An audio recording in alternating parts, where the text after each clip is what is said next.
So the economy is still a bit soft. We have very high interest rates. We got U.S. interest rates. China's economy is not doing that well at the moment, but there is a real buzz there because we have equity markets coming alive, and we had about 5 years of down markets, and the heart of the city is equities. You see cab drivers with their 4 phones playing equities all day long, and so if you get the market come up, you get IPO pipeline being full again. That really adds a bit of a buzz. So it does feel really there's optimism coming back into the Hong Kong Financial Center. How does this world of trade, tariffs, trade policy, uncertainty, how's that impacting Asia Pacific region?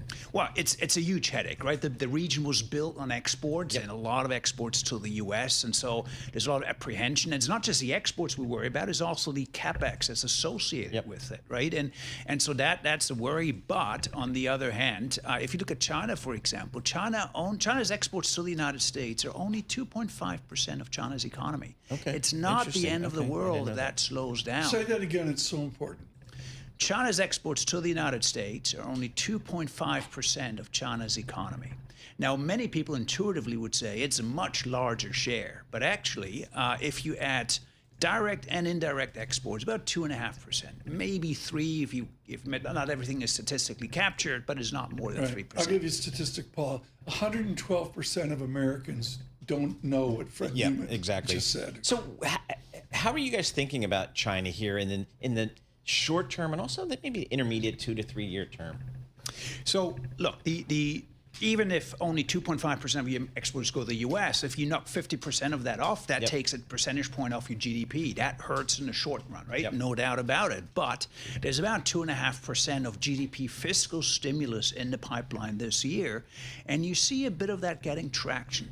So, for example, the past couple months, you see retail sales suddenly accelerating. You see other companies we speak with are actually saying sales are picking up, and so there's a bit more stabilization coming through on the domestic side, actually. The rest of Asia, ex-China here, everybody here in the U.S., we've become a lot smarter about tariffs and kind of where our goods come from, and we've learned really since the pandemic that a lot of stuff is coming from Vietnam, from Malaysia, other parts of Asia here. Talk to us, ex-China, how is Asia doing? So, bigger problem for the other countries. So, if you take Vietnam, for example, 11% of Vietnam's GDP depends on American shoppers, compared to 2.5% in China. So, Vietnam is potentially much more disruption. So does Thailand, so does Korea, so does Malaysia. And so these countries worry a lot about the tariff deadlines coming up. Frederick Neuman with us with HSBC, their chief economist, their voice of Asia this morning. The zeitgeist, I'm sure when you were on the plane here, is that the tariff pain is being swallowed by Asian manufacturers, particularly Japanese car exports and such. They're eating that large new tariff. Do you buy it, and will that sustain? Only to some extent, because the Japanese yen has depreciated a lot over recent years, right? It seems like they're swallowing it, but really only back to 2021 levels in terms of your profit margins, perhaps.